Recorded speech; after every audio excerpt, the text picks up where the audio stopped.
Member for Chisholm. The question is that the document be noted, and I give the call to the member for Canberra. Thank you, Deputy Speaker. As we meet here in Parliament already halfway through 2020, it's hard to really come to terms with what a difficult year it has been so far and how much our community has been through. And so much the same in my community of Canberra. It has been a really difficult year for our businesses, our community organisations, our environment and our people. Of course, the year began with the unprecedented bushfires around Australia. And for Canberra, a big part of that was a really significant health crisis in its own right of the smoke haze, where we had many days where it was the worst air quality in the world, and also, many days that were classified as hazardous and that people were advised not to leave their homes.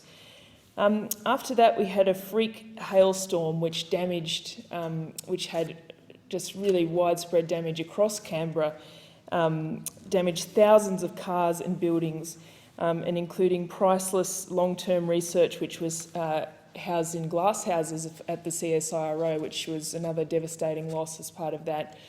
And then obviously after that we had COVID-19 and obviously our response to that and the restrictions there.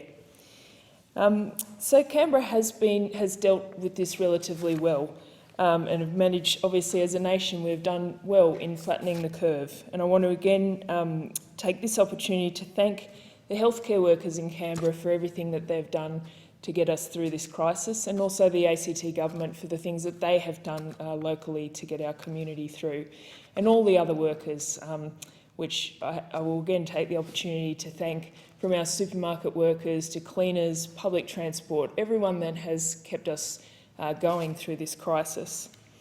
Last week I hosted a business forum with our Shadow Assistant Minister for Small and Family Business, Matt Keogh, who's the member for Burt, and I want to thank the Canberra businesses that attended that forum and our Canberra Business Chamber for helping to facilitate that forum. And obviously the main focus was how businesses are coping with COVID-19 and looking towards coming out of restrictions in coming weeks with that. But something that was really clear from that meeting and the concerns is that Canberra businesses have gone through really an extremely difficult time. And I think that I'm not sure people around the country realise just how hard Canberra has been hit by the cumulative impacts of these crises this year. And it's something, as the member for Canberra, I feel a responsibility to make known in this place that while Canberra is often viewed as a bubble and this wealthy community, we have struggles like other parts of the community as well.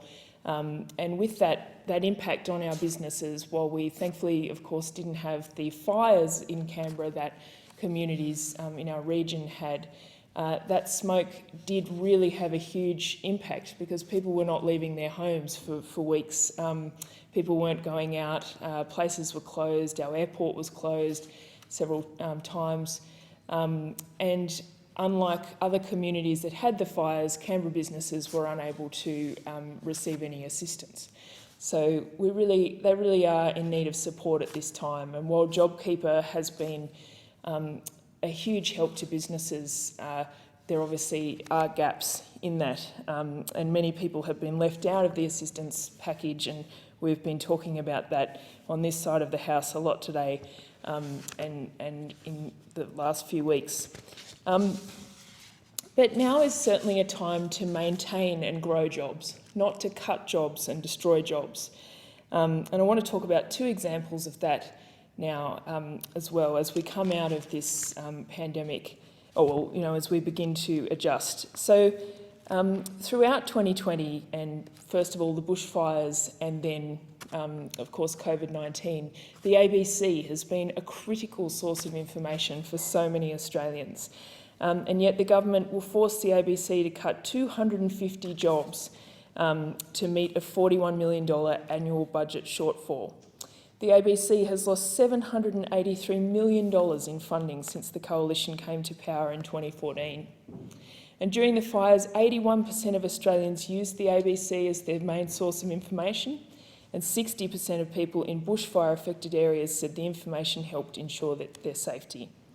There is no doubt that the ABC's work to disseminate information about COVID-19 and the restrictions in place have helped ensure our safety during this pandemic too, and some of our success in where we've got to now.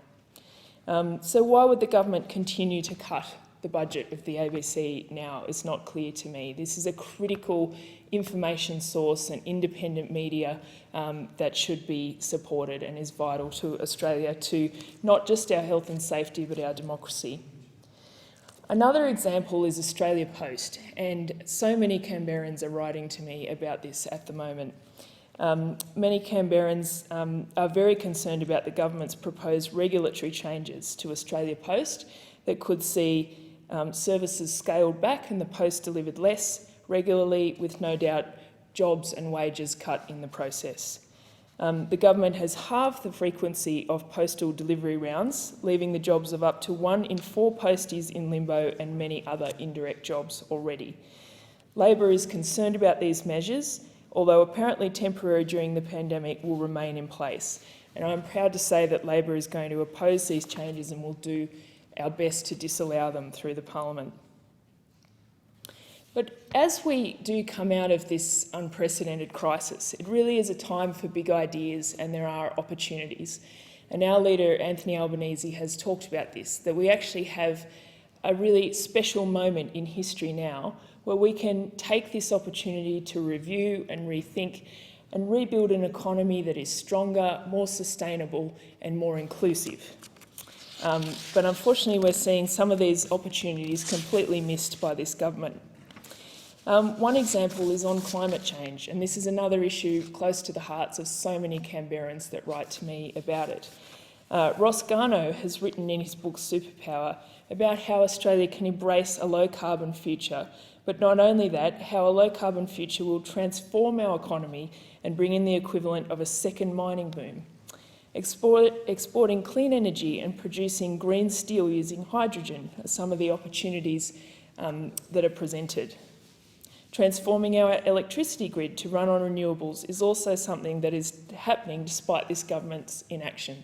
So imagine if we got behind these things as a nation and invested in a recovery from this crisis that transformed our economy and our future as a planet. Another opportunity that's being missed is on housing. The government's home builder scheme is devoid of funding to improve public housing, reduce homelessness and respond to the massive strain on remote housing for First Nations communities. Home Builder has had 0 applications a week after it was announced. Clearly there aren't many Australians earning less than $125,000 per year who have $150,000 lying around to spend on a renovation during a pandemic. It is a long way off the 7,000 anticipated to take it up. So Labor has called on the government to put this money into social housing or affordable housing. We've called on the government to build more affordable housing stock for our essential workers and to expand the first home loan deposit scheme.